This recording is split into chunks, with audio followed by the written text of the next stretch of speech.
சரி, இன்னைத்த கேள்வி பதில் அப்படிங்கிறதுல உங்களுடைய கேள்விகளை நீங்க கேளுங்க. கேட்கலாமா சார்? கேளுங்க.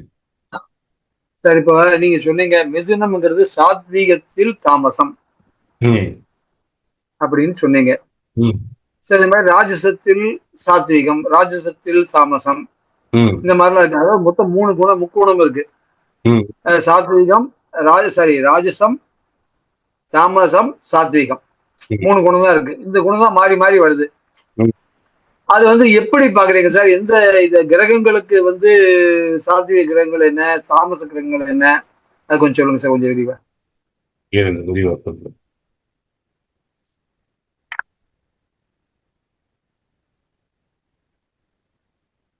இப்போ நம்ம நம்முடைய ஜோதிட வகுப்புல முக்குணங்கள், இந்த உலகமே முக்குணங்களால் தான், அனைத்து முக்குணங்களால் தான் இயங்குது. குணத்தத்துவம் இல்லாமல் எதுவும் இல்லை. நம்ம எல்லாரும் ம். முக்குணங்களுக்குள்ள தான் கட்டுப்பட்டு கிடக்கிறோம். முக்குணங்களால் தான் நம்ம எல்லாரும் இயங்குறோம். முக்குணம் தான் நம்ம இயக்குது. உடம்புலையும் முக்குணத்தால தான் நம்ம வேறுபட்டு கிடக்கின்றோம். ஒவ்வொருவருடைய உடம்புலையும் முக்குணம். அதே போல பாதம், பித்தம், சுலோத்தமும், இந்த நாடி கலப்பு முக்குண கலப்புல மாறி இருக்கிறோம். ஒவ்வொருத்தரும் குணவயப்படுறது அப்படிதான். இப்போ சார் கேட்கறது என்ன கேட்கிறாருன்னா, நீங்க கிரகங்களையோ அல்லது ராசி மண்டலத்தையோ எப்படி குணத்தினுடைய தன்மையை சொல்றீங்க, அப்படித்தானே கேட்கறீங்க? ஆ, ஆமா சார். ம். நம்முடைய முன்னோர்கள் ராசி மண்டலத்தை பிரிச்சு கொடுத்திருக்காங்க. அதாவது நெருப்பு ராசி, நீர் ராசி, மண் ராசி. நெருப்பு, நீர், மண், காற்று ராசி. இப்படி 4 விதமாக பிரித்து கொடுத்திருக்கிறார்கள். இதுல நீர் ராசி என்று சொல்லக்கூடிய ராசி எப்படின்னு பார்த்தோம் அப்படின்னா, மீன ராசி, கடக ராசி, விருச்சிக ராசி. அதுபோல ஜாதி அமைப்பை பிரித்து கொடுத்திருக்காங்க. பிராமணன், சத்திரியன், சூத்திரன், வைசியன், இப்படி பிரிச்சு கொடுத்திருக்காங்க 4 வர்ணங்களாக. இந்த வர்ணத்தின் அடிப்படையை வைத்துக் கொண்டும், ராசியினுடைய நீர் தத்துவ நெருப்பு தத்துவத்தை வைத்துக் கொண்டும் இந்த ராசி மண்டலத்தை நாம் சாத்வீகம், தாமசம், ராஜசம் என்று பிரிக்கின்றோம். ராசிகளுடைய பண்பை கொடுத்திருக்காங்க. இப்ப மிதுன ராசியை அவர் கேட்டார். மிதுன ராசி சாத்வீகத்தில் தாமசம் நம்ம கொடுத்திருக்கோம். ஆனா மற்ற நூல்கள் எல்லாம் மிதுன ராசி சாத்வீக ராசி அப்படின்னு தான் சொல்லுவாங்க. அப்படித்தானே சார்? அது ஒரு சௌமிய ராசி, சௌமிய ராசி அப்படின்னு சொல்லுவாங்க. ஆனா மிதுனத்துக்குள்ள மிதுனம் பார்ப்பதற்கு சாத்வீகம் தான் வைசிய ராசி. வைசிய ராசி காற்று தத்துவ ராசி. இந்த காம தத்துவ ராசி எல்லாமே காற்று தத்துவ ராசி. 3 ராசிகள் சொல்லியிருக்காங்க. மிதுனம், துலாம், அதுக்கடுத்து என்ன, கும்பம். இந்த 3 ராசிகளும் காற்று தத்துவ ராசி. காற்று தத்துவ ராசி தான் காம தத்துவ ராசி சொல்லியிருக்காங்க. என்னைக்குமே காற்றினுடைய பண்பு ஒரே பண்புல இருக்காது. வெப்பத்தினுடைய பண்பு ஒரே பண்பு தான். நீரினுடைய பண்பு ஒரே பண்பு தான். நீர் குளிர்ச்சியா இருக்கும். நீர் குளிர்ச்சியா இருக்கும். அதே போல நெருப்பு சூடா இருக்கும். மண் தத்துவத்தை தவிர வேற எந்த தத்துவத்தும் இருக்காது. ஒரே பண்பு தான். ஆனா காற்று பாருங்க, வாடை காற்று, தென்றல் காற்று, கோடை காற்று, வெப்ப காற்று, எத்தனை விதமா மாறுது. இந்த காற்றுக்கு என்னமே தன்னுடைய பண்பை மாற்றிக்கொள்ளக்கூடிய தன்மை உண்டு. ஏன்னா உள்ளுக்குள்ள ஒரு குணம் உண்டு. அதனாலதான் அந்த காமத்தை கொடுத்திருக்காங்க. ஆசையை பொறுத்து தன்னை மாற்றிக்கொள்ளும். எப்பவுமே நமக்குள்ள ஒரே விதமான ஆசை வருதா? சில போது பணத்தின் மேல் அன்பு வருது, சில போது எதிர்வாழ்நீர் மேலே காமம் வருகின்றது, சில போது உணவின் மேலே காமம் வருகின்றது. எத்தனை விதமான ஆசைகள் நமக்கு வருது. அதனாலதான் இந்த காற்று ராசியை கொடுத்திருப்பாங்க போல நான் யோசிக்கிறது. இப்போ நம்முடைய சாத்வீகம் அப்படிங்கிறது என்ன கேட்டீங்கன்னா, அமைதியா இருக்கிறது. இது வைசிய ராசி அப்படின்னாலும் எப்பவுமே செட்டியார்கள் அமைதியா இருப்பாங்க. வைசியன் எப்பவுமே அமைதி, சாத்வீக குணமுடையவர். ஆனால் உள்ளுக்குள்ளே இருக்கக்கூடிய இன்னொரு குணம் என்ன கேட்டீங்கன்னா, காம தத்துவ ராசி அப்படிங்கிறதுனால தாமசம். அந்த ராசியினுடைய அதிபதியினுடைய பண்பு என்ன? புதன். தன் குணத்திற்கேற்றார்போல் இடத்திற்கேற்றார்போல் தன்னை மாற்றிக் கொள்ளக்கூடியவர். அப்ப தாமச குணம் எங்க இருக்கு அப்படின்னா இந்த ராசியில தாமச குணம் என்பது காம தத்துவத்தை குறிக்கக்கூடிய ராசி என்பதால் உள்ளுக்குள்ள தாமசம் அடங்கி இருக்குது. நம்ம பாருங்க, துலா ராசிக்கும் என்ன கொடுத்திருப்போம்? சாத்வீகத்தில் தாமசம் கொடுத்திருப்போம். அதுக்கப்புறம் கும்பராசிக்கு என்ன கொடுத்திருப்போம்? தாமசத்தில் ராஜசம். அதுக்கு மட்டும் கொஞ்சம் மாறி இருக்கும். முழுக்க தாமச குணம், கொஞ்சம் அதுல ராஜசம் கலந்தது. இந்த மூணு ராசிகளிலும் குணங்களிலே தாமசம் இல்லாம இருக்காது காற்று ராசியில. ஏன் தாமசம் என்றால், தாமசம் என்பது ஒண்ணும் இல்ல. தாமசம் என்பது ஒரு தூங்குதல், உன்னை விரும்புதல், உன்னை அடைதல், காமம். காமத்துக்கு முக்கிய புள்ளி தாமசம். அப்போ ஆசை அப்படின்னு வந்துட்டாலே அதை அளவிலாக கொண்டு போகும் தாமசம். அதனாலதான் கெட்ட குணம்னு சொல்றோம், ஆசையை அளவோட வச்சுக்கொள்ளுங்கிறோம். அப்போ இந்த மூன்றுமே தாமசம், காம தத்துவ ராசியா இருக்கிறதுனால. அதனாலதான் அதுக்கு காம தத்துவ ராசிக்கு தாமச குணத்தை கொஞ்சம் உள்ளுக்குள்ள அடங்கி இருக்கிற குணம்னு கொடுத்து வெளியில சாத்வீகத்தை கொடுத்துருக்கோம். இங்க சுக்கிரனுடைய வீட்டில் இருக்கிற அமைப்புக்கும் சாத்வீகத்தில் தாமசம் தான் கொடுத்துருக்கோம். ஏன்னா சுக்கிரன் எப்பவுமே அமைதியா இருப்பார். உள்ளுக்குள்ள தாமச குணம் உண்டு. துளாராசி அப்படிதான். ஆனா கும்பத்துக்கு மட்டும் என்ன சொல்லிக்கிறோம்? தாமசத்தில் ராஜசம் சொல்லிக்கிறோம். ஏன்னா சனி வீடு. முழுக்க தாமச குணம் வெளியில தெரியும், உள்ளுக்குள்ள பிடிவாத குணம் இருக்கும், ராஜச குணம் இருக்கும். ஏன் அப்படின்னா ஆசைகளை நிறைவடையக்கூடிய வீடு, காமத்தினுடைய உச்ச வீடு. அதனாலதான் அது தர்மத்திற்கு பாதகமான வீடு. அது 11ஆம் வீடு சொல்லப்படுது. அதாவது ராஜசத்தில் ராஜசம் மேசம், ஒரே பிடிவாதத்தில் நிற்கின்ற ஒரு ராஜசம் தர்ம தத்துவ ராசிக்கு இந்த தாமசம் அதிக நிறைந்த வீடு நமக்கு பாதக வீடா சொல்லப்படும். எப்பவுமே ஒரு இதை அடைந்தே தீர்வேன் பிடிவாதம் தப்பில்லை. அதுலயே பேராசைப்பட்ட அது மேசராசிக்காரங்களும் ஒன்று விரும்பிட்டாங்கன்னா அதுக்காக எதை செய்யறதுக்கு துணிஞ்சிருவாங்க. அப்படி துணியும் பொழுது என்ன ஆகும்? அது பிரச்சனையில போய் முடிஞ்சிடும், பாதகத்துல போய் முடிஞ்சிடும். எதானிச்சு பார்க்க மாட்டாங்க. அதனாலதான் அங்க அது பாதக வீடா சொல்லப்படுது. நீங்க ஒவ்வொரு ராசி தத்துவத்தை எடுத்து ஆலோசிச்சீங்கன்னா எல்லாமே வரும். இப்படித்தான் ஒவ்வொரு வீட்டுக்கும் நிர்ணயிக்கிறோம் அந்த கிரகம் யாரு.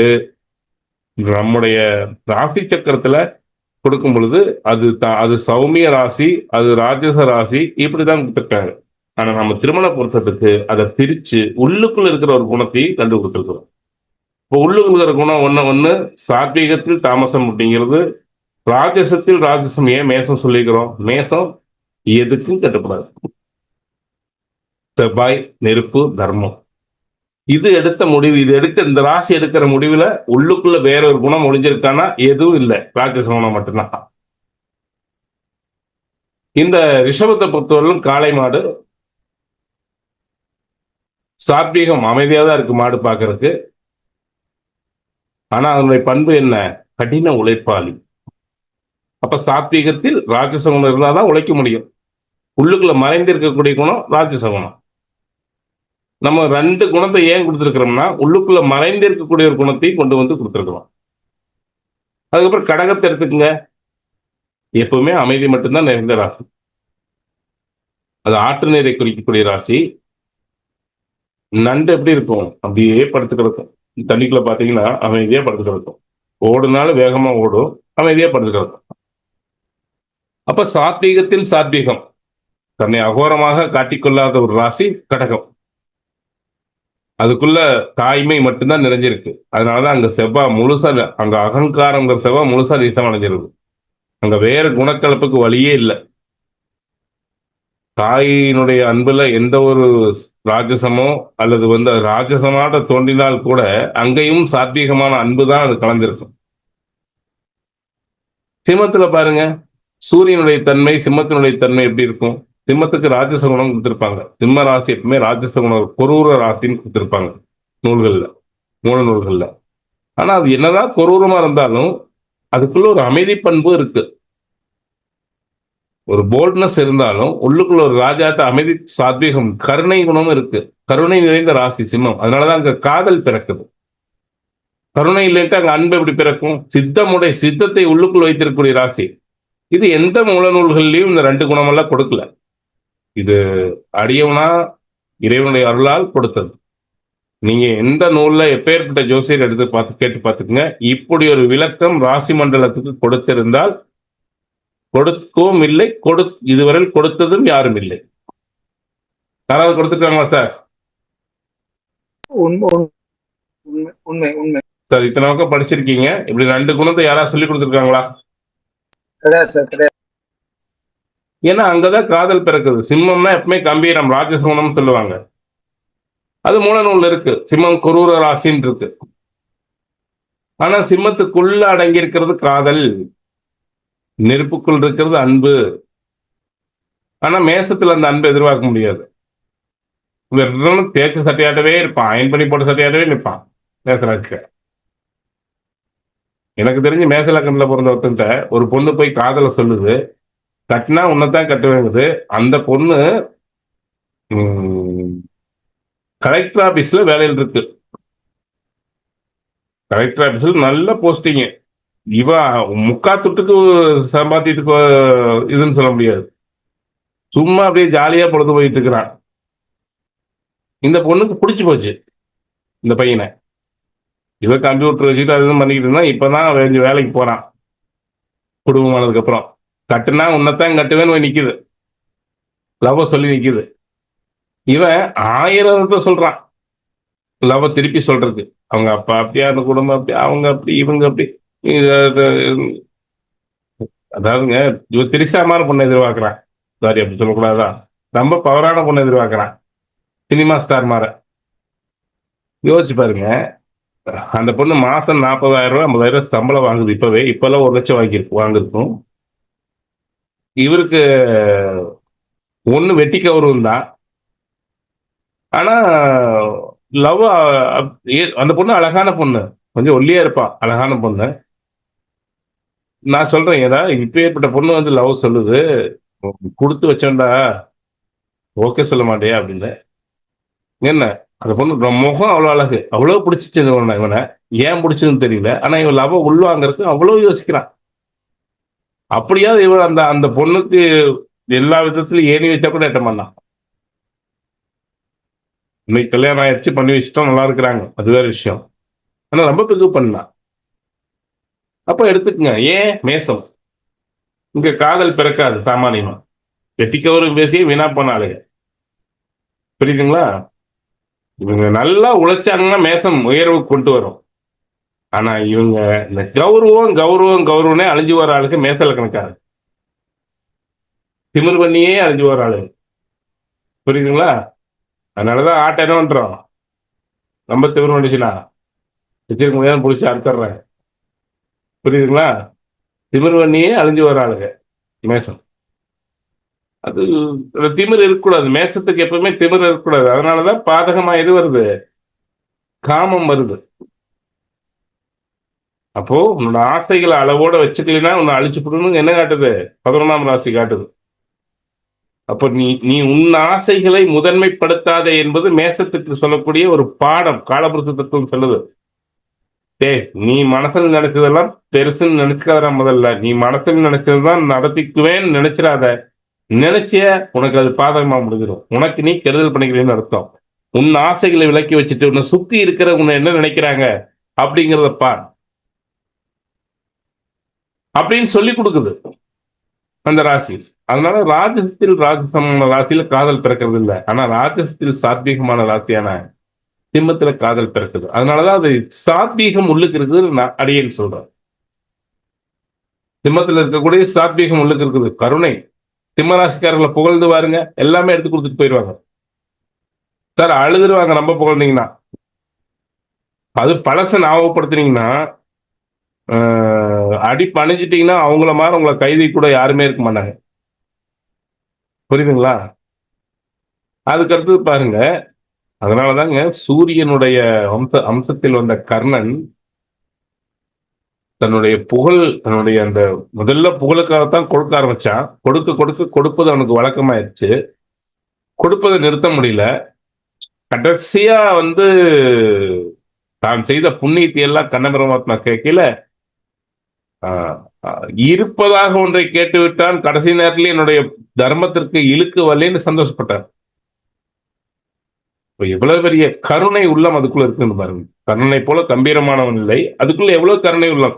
எவ்வளவு வழியில துடிப்புல இருக்கையில எவனாவது கொடுப்பானா? அது சூரியனுடைய அம்சம், சூரியனுடைய அம்சம் அது. அதனால அது கொடுக்குது. அதனால சூரிய புத்திரன் அப்படின்னு சொல்றோம். மற்ற எல்லாரும் சந்திரனுடைய அம்சம், கர்ணன் ஒருத்தன் தான் அதுல சூரியனுடைய அம்சம். அது சந்திர வம்சத்தினுடைய கதை, சந்திர வம்சத்தினுடைய கதை. ஆனா சூரியனுடைய பிரகாசம் யாருட்டு மற்ற எல்லாருடைய முகத்திலும் சந்திரனுடைய அம்சத்தினுடைய பிரகாசம் தான் இருந்தது. ஆனா கர்ணனுடைய முகத்தில் மட்டும்தான் சூரியனுடைய அம்சத்தினுடைய பிரகாசம் இருந்தது. இவங்க எல்லாரும் தன்னுடைய சந்தோஷத்துக்கு, தன்னுடைய இதுக்காக நிறைய விஷயங்களை தங்க சுயநலத்துக்காக தப்பு பண்ணவங்க தான். ஆனா கர்ணனை பொறுத்தவரையில் தனக்காக எந்த இடத்திலும் தப்பு செய்யவில்லை. தன் நண்பன் துரியோதனனுக்காக தவறு செய்தான தவிர கர்ணன் தனக்காக எதையும் தவறு செய்து கொள்ளவில்லை. செய்து கொண்டான் ஒரு இடத்துல அந்த பாத்திரத்தை நிறுவனம் பண்ணுங்க, பண்ண முடியுமா? பண்ண முடியாது. உங்களால யாருனாலையும் பண்ண முடியாது. அதனாலதான் அந்த சிம்மத்துக்கு சாத்வீகத்தை உள்ள கொடுத்திருக்கிறோம். இது யாருமே இதுவரையிலும் இப்படிலாம் சொன்னது இல்லை, எனக்கும் சொல்லி கொடுத்தது இல்லை. இது எனக்கும் எந்த ஆசிரியரும் சொல்லி கொடுத்தது இல்லை. அப்ப எப்படியா சொன்ன நீயே? இப்ப கேட்டார்ல சுப்பிரமணிய சார், அதுதான் இறைவன் கொடுத்த விஷயம். இதை ஆழ்ந்து ஒரு விஷயத்த பிடிச்சிட்டு அப்படின்னா அதை ஆழ்ந்து யோசிச்சுட்டே இருக்கும்போது அது உள்ளுக்குள்ளே போயிட்டே இருக்குது மனசு. அங்க என்ன இருக்குதுங்கிறத அப்படியே காட்டுது.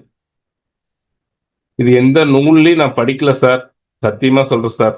ராஜசத்தில் சாத்வீகம் சிம்மராசிக்கு, சாத்வீகத்தில் சாத்வீகம் கடகராசிக்குன்னு நான் எந்த நூல்களையும் படிக்கல. அது சாத்வீக ராசி ராஜச ராசின்னு தான் இருக்கு. இந்த எக்ஸ்ட்ரா கொடுத்தது எம்பெருமானுடைய அருள், அவனுடைய கருணை. அவன் சொன்னதை நான் திருப்பி உங்களுக்கு சொல்றேன். அடுத்தது கன்னிராசி. கன்னிராசியை பொறுத்தவரை நான் என்ன சொல்றேன், சாத்வீகத்தில் ராஜசன் சொல்றேன். சாத்வீகத்தில் ராஜசன் கன்னிராசி அப்படின்னு சொல்றேன். எப்படி சொல்றேன்? கன்னி எப்பவுமே அமைதியான பண்புகளை கொண்ட ராசி. பண்புகள் அமைதியாக தான் இருக்கும் கன்னியில. புதனுடைய ராசி உபயராசி, அது நிலராசி. அகழ்வாரை தாங்கும் நிலம் போல தம்மை இகழ்வாரை தாங்குவார்னு சொல்லுவாங்க. தனக்கு கிளாஸ்ரா உள்ளுக்கோட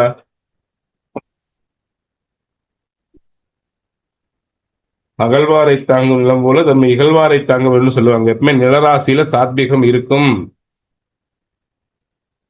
இது அருளாளர்கள் சொல்லுவாங்க, அகழ்வாரை தாங்கும் நிலம் போல, நீ எவ்வளவுதான் வெட்டினாலும் உன்னை தாங்கிக் கொண்டு இருப்பது போல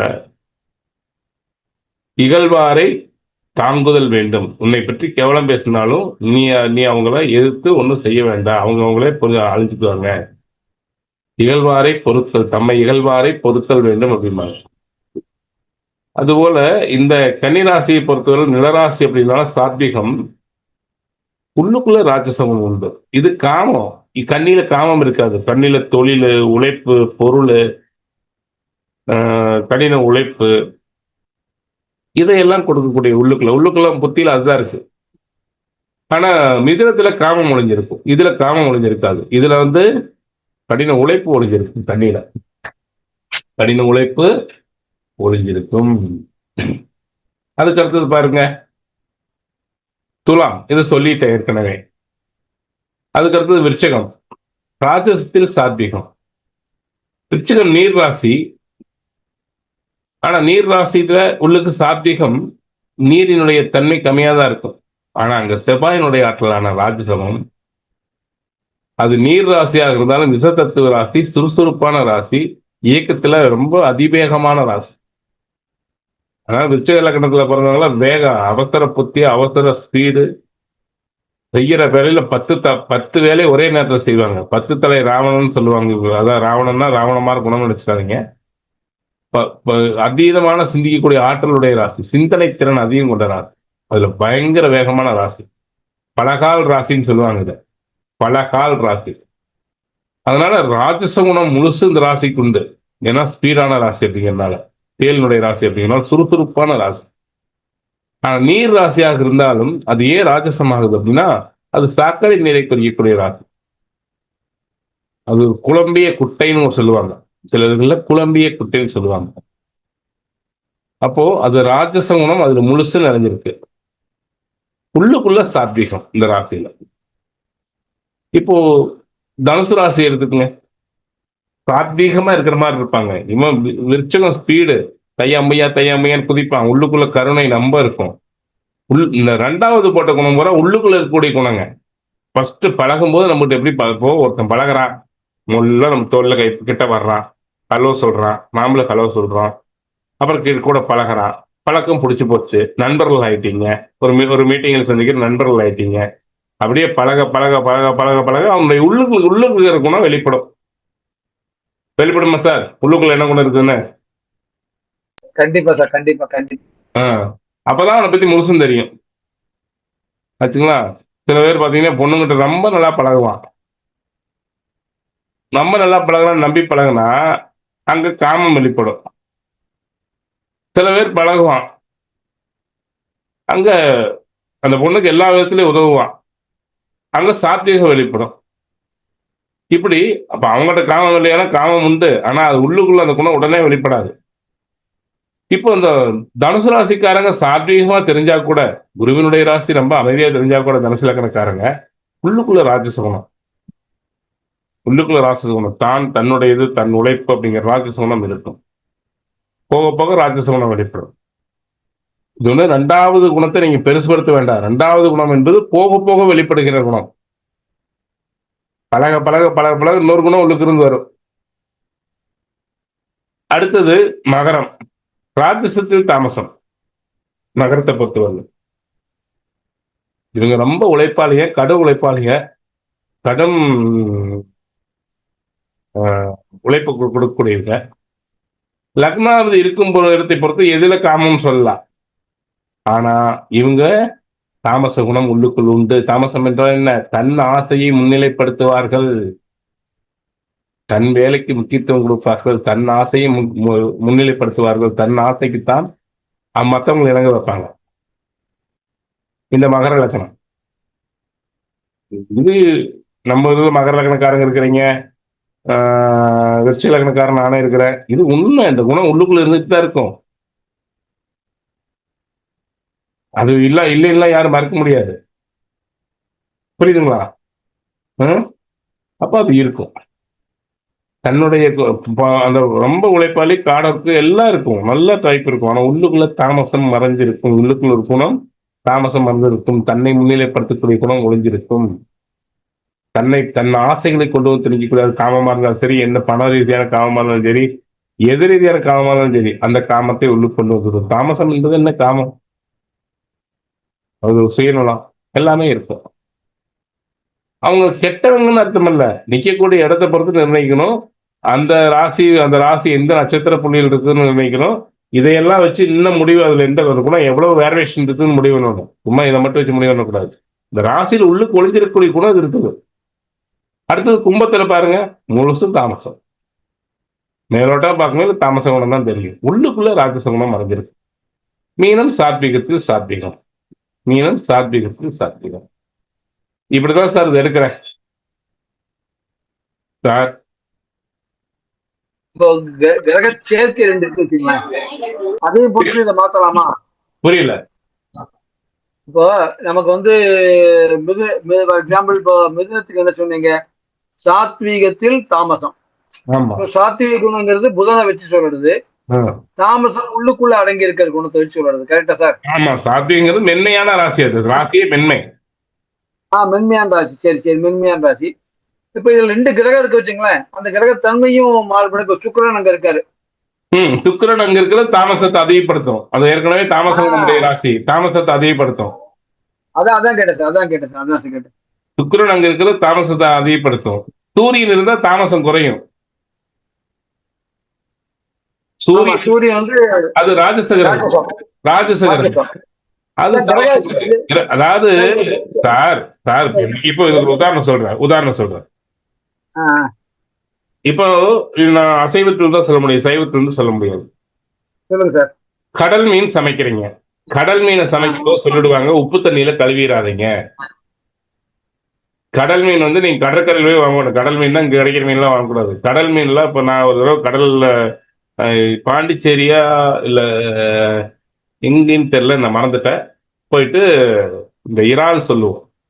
இறால் வாங்கி என்ன பண்ணணும்னா, பசங்க செட்டா போவோம். இறால் வாங்கி என்ன பண்ணா, எப்பவுமே நம்ம உப்பு தண்ணியில கழுவிட்டு தான் சமைப்போம் அப்படின்ட்டு உப்பு தண்ணியில போட்டு அலாசிட்டு அதை சமைச்சு நார்மல் உப்பு தான் போட்டேன். யாரும் சாப்பிட முடியல, அவ்வளவு கசப்பு இருந்துச்சு. அப்ப அதுல என்ன அர்த்தம்? என்னடா ஒரு பூச்சி போட்டுட்டு மீன் சமைச்சு, அதெல்லாம் ஒரு காலம் சின்ன வயசுல. புரியுதுங்களா? அதெல்லாம் ஒரு 25 வருடத்துக்கு முன்னாடி. ம் அது ஒரு காலம். அது அந்த காலம் இப்பவாது நினைவுபடுத்தாம எப்ப நினைவுபடுத்துறது? புரியுதுங்களா? உண்மை. அப்போ அதுக்குள்ள உப்பு ஏற்கனவே இருக்கு. அதுக்கு நார்மல் இன்னொரு உப்பு சேர்ந்த உடனே உப்பு அதிகமாயிருச்சு. இது ஏன் நான் உதாரணம் சொல்றேன்னா, எனக்கு டக்குன்னு இந்த ஞாபகம் தான் வந்தது. அப்போ இதுல பாருங்க, ஏற்கனவே காமம் என்பது இதுல மிதுனத்துல இருக்கு. அங்க ஒரு தாமச குணமுடைய கிரகம் போய் நின்றுதுன்னா தாமசம் அதிகம் எரியப்படும். அங்க ராஜச கிரகம் நின்றுதுன்னா என்ன பண்ணும்? அங்க இருக்கிற தாமசம் கொஞ்சம் பத்தாது இருக்கும், குணத்தை கொடுக்கும். ஆனா குணம் கொஞ்சம் பத்தாம தான் இருக்கும். ஏற்கனவே இது முழு ராஜச கிரகமா போச்சு சூரியனை பொறுத்த வரலும். சாத்வீகம் நல்லா இருக்கும். அங்கேயே சாத்வீகம் இருக்குது, கிரகத்துக்கிட்டே சாத்வீகம் இருக்குது. சூரியன் எப்படிப்பட்ட ஆளு? ராஜசத்தில் சாத்வீகமான ஆளு, ராஜசத்தில் சாத்வீகமான ஆளு. புரியுதுங்களா? அப்போ அந்த ராஜச குணம் இருக்கும், சாத்வீகம் இருக்கும், சாத்வீகம் அதிகமாவே இருக்கும். அங்க தாமசம் மட்டும் கொஞ்சம் கம்மியா இருக்கும் இந்த மிதுனத்துல சூரியன் இருக்கும் பொழுது. அப்போ இந்த கிரகங்களுடைய குணத்தையும் இந்த குணத்தையும் மேட்ச் பண்ணி தான் சொல்லணும். கிரகங்களுடைய குணத்தையும் சொல்றீங்க சார். இப்ப கேது, சுக்கிரன், சூரியன், சந்திரன், அப்படி. கேது சார் அது உள்ளுக்குள்ள வர நடத்தாத படத்துக்குள்ள பேம் போறீங்க, வரையில் சொல்லித்தாரு. இந்த கிரகத்தை பத்தி போகவே இல்ல, கிரகத்தினுடைய இந்த சந்திரனா சாத்வீகம் அந்த மாதிரி. சந்திரன் வந்து முழு சாத்வீகம். சந்திரன் தேய்விரையில முழு தாமசம். தேய்விரையில சஷ்டிக்கு அப்புறம், சஷ்டி திதிக்கு அப்புறம் பிறக்கக்கூடிய சந்திரன் வந்து முழு தாமசம். கேது சார், கேதுவை பொறுத்தவரையிலும் சாத்வீகம் தாமசம் உண்டு, சாத்வீகமான கிரகம். ராகுவை பொறுத்தவரை முழு தாமசம். சுக்கிரனை பொறுத்தவரையில சாத்வீகத்தில் தாமசம். சுக்கராச்சாரியார் அப்பப்போ கொஞ்சம் பொழுதான கொஞ்சம் அப்பப்போ சரக்கு இதெல்லாம் எல்லாமே சாப்பிடுவார். அவருக்கு சோமமானம் சுராமானம் எல்லாம் சாப்பிடக்கூடிய ஆள் தான். ஆமா. அதுக்கப்புறம் செவ்வாய் ராஜசம், முழு ராஜசம். குரு சார், குரு சாத்வீகமான கிரகம், வக்கரத்துல தாமசமான கிரகம். சனி சார், வக்கரத்துல குரு பட்டு மோசமா செயல்படுவார். சில நேரம் குரு வக்கரத்துல இருக்கும்போது பட்டு மோசமா செயல்படுவார். ஏன்னு கேட்டீங்கன்னா, இந்த சார் எப்பவுமே நேர்மையா இருக்கிறவன் கொஞ்சம் அவனுக்கு ஊத்தி கொடுத்துட்டீங்கன்னு வச்சுக்கோங்க, ரொம்ப நல்லவனு கொஞ்சம் சரக்கு ஊத்தி கொடுத்துட்டீங்கன்னு வச்சுக்கோங்க, அவன் ஆடுற ஆட்டம் ஒண்ணும் பண்ண முடியாது. இந்த சொல்லுவாங்கல்ல, பாட்டுல மோந்து பார்த்துட்டு ஆடுறான்ட்டு, அந்த மாதிரி பெருங்குடியாரம் பாத்தீங்கன்னா அவனை கண்டுபிடிக்க முடியாது. அவன் எப்போதான் இருப்பான். இவன் எப்படி இந்த வடிவேல் போய் ஒரு இடத்துல பச்சை தண்ணி மோந்து வந்துட்டு குடிச்சிட்டு ஊயின் குதிப்போல இல்ல, அந்த மாதிரி குதி. நான் ஏன் இதை சொல்றேன்னா, எப்பவுமே கிரகங்களை பொறுத்தவரையிலும் வக்ரம் அப்படிங்கிறது போதையில் இருக்கிற மாதிரி தான். அது எந்த பக்கம் சாயும் என்ன செய்யுன்னு சொல்ல முடியாது. இது என்னுடைய குருநாதர் எனக்கு சொல்லி கொடுத்தது. வக்ர கிரகங்கள் எப்போதுமே போதையில் இருக்கிற மாதிரி தான். அதனாலதான் தீய கிரகங்கள் வக்ரமாகும் போது கெட்டவனுக்கு கெட்டவன் தண்ணி அடிக்கும் போது அவன் நல்லவன் ஆயிடுறான். இந்தா மாப்பிள்ள மோதிரத்தை வச்சுக்குமா, உனக்கு இனிதாய உசுறு, நீ எல்லாம் வச்சுக்குமா, வெடிஞ்சு வந்துடுவான் திருப்பி கேட்கறது. புரியுதுங்களா? இவன் மோதிரத்தை வந்து ஊட்டிட்டு போயிடுவான். ஆனா அவன் நைட்டு பேசுறதெல்லாம் கேட்கணுமே, இந்த என் உசுரே உனக்கு தாம்மா, இவன் காலத்துல இருக்கிற செயினை கழிச்சு அவன் காலத்துல ஓடுவான். புரியுதுங்களா? ஆனா வெடிஞ்சு அவன் செயினி ஆத்துட்டு போயிடுவான். புரியுதுங்களா? அதுதான். அப்போ சனிமான கிரகங்கள்லாம் வந்து வக்ரம் பெறது வந்து நன்மை செய்யும் வக்ரத்துல. குருவெல்லாம் வக்ரம் பெற்றாருன்னா, குரு வக்ரம் பெற்ற ஜாதகம் யாராவது நல்லா இருக்காங்களான்னு 100ல ஒரு 10 ஜாதகம் இருக்கலாம், 90 ஜாதகம் பாதிப்பு தான். நல்லா இருக்காங்கன்னு சொல்லுங்க. குரு வக்ரம் பெற்ற ஏதோ ஒரு ரூபத்துல அந்த கிரகம் பரிவர்த்தனையோ வேற ஏதோ ஒரு பராம, குரு வக்ரம் பெற்றவங்க நல்லா இருக்காங்க, பொருளாதாரத்துல எல்லாத்தையும் டஃப்பா இருக்காங்க, நல்லா இருக்காங்கன்னு சொல்லுங்க. யாரையாவது ஒருத்தர் காட்டுங்க. சுகுந்தி மேம், உங்களுடைய அனுபவத்தில் எத்தனை ஜாதகம் பார்த்திருப்பீங்க? பாலசுப்ரமணிய சார் எத்தனை ஜாதகம் பார்த்திருப்பீங்க? நம்முடைய சுப்பிரமணிய சாரே வேற ஜாதகம் பார்த்திருப்பாரு. குரு வக்ரத்தில் இருக்கிறவங்க ஒரு திருப்தியான வாழ்க்கையில் இருக்காங்க நிறைய ஜாதகம் சொல்ல முடியாது. இதே சனி வக்ரத்தில் இருக்கிறவங்க ரொம்ப நல்லா இருக்கிறாங்க. எத்தனையோ ஜாதகத்துல என்ன உதாரணம் காட்ட முடியும்? சனி வக்ரம் பெற்றவங்க, குரு வக்ரம் பெற்றவங்க நல்லா இருக்காங்கன்னு சொல்லுங்க. குரு வக்ரம் பெற்று பரிவர்த்தனை நல்லா இருக்காங்க சார். பரிவர்த்தனை ஆயிட்டு நல்லா இருப்பாங்க. பரிவர்த்தனை மறுபடியும் மாறிக்குது இல்ல, பரிவர்த்தனை மாறிக்குது இல்ல சார், பலம் ஆயிருது இல்ல, அதாவது தெரிஞ்சு போயிடும். பரிவர்த்தனை ஆயிட்டா தெரிஞ்சு போயிடும். புரியுதுங்களா? சனி வந்து முழு தாமசமா சார்? முழு தாமசம். சனீஸ்வரன் வந்து முழு தாமசம். அதே வந்து வக்ரத்துல வந்து முழுமையான சாத்வீகம். தாமசம் சாத்வீகம். புதனை பொறுத்தவரையில் எப்பவுமே குணம், அது ஒரு குணத்தில் சொல்ல முடியாது. வயசு இருந்தீங்கன்னா ஒரு குணத்தில் சொல்ல முடியாது. முக்குண கலப்பை சொல்லலாம். சாத்வீகமாவும் இருப்பாரு, தாமசமாவும் இருப்பாரு, ராஜசமாவும் இருப்பாரு. நல்லா பாருங்க, புதனுடைய தன்மை உள்ள தொழில்களை பாருங்க, புதனுடைய தன்மை உள்ள ஆள்கள் பாருங்க. இந்த பேங்க் வட்டிக்கு பணம் கொடுக்கறதெல்லாம் முதல்ல வந்து புதன் தான் அதிகம். குருவை விட புதன் தான் அதிகம். குரு பெரும்பணம், புதன் சின்ன பணம். இந்த புதன் சம்மந்தப்படாம இருக்காது. கடை வாங்குறவனும் சரி, கடை கொடுக்கறவனும் சரி, வாங்கும்போது சிரிக்கிறதுக்குனே ஒரு சிரிப்பு வச்சிருப்பான். வாங்கும்போது சிரிக்கிறதுக்குனே ஒரு சிரிப்பு வச்சிருப்பான். வாங்கின கடனை இல்லைன்னு சொல்றதுக்கு ஒரு சிரிப்பு வச்சிருப்பான். வாங்கின கடன் இல்லைன்னு சொல்றதுக்கு ஒரு சிரிப்பு வச்சிருப்பான். கடன் கொடுக்குற போய் நின்னாலே அவங்ககிட்ட பேசுறதுக்கு ஒரு சிரிப்பு வச்சிருப்பான். இந்த கடன் கொடுக்கறவன் அப்படித்தான். கொடுக்கும் போது ஒரு முகம் இருக்கும், கேட்கும் போது ஒரு முகம் இருக்கும். இவங்க ஒரு முகத்தன்மையிலேயே இருக்க மாட்டாங்க. புரியுதுங்களா?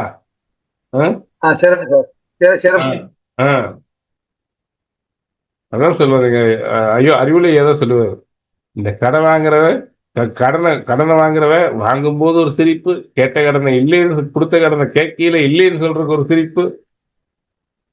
இந்த கடன் சம்பந்தப்பட்டதுக்கு யார் அதிபதி?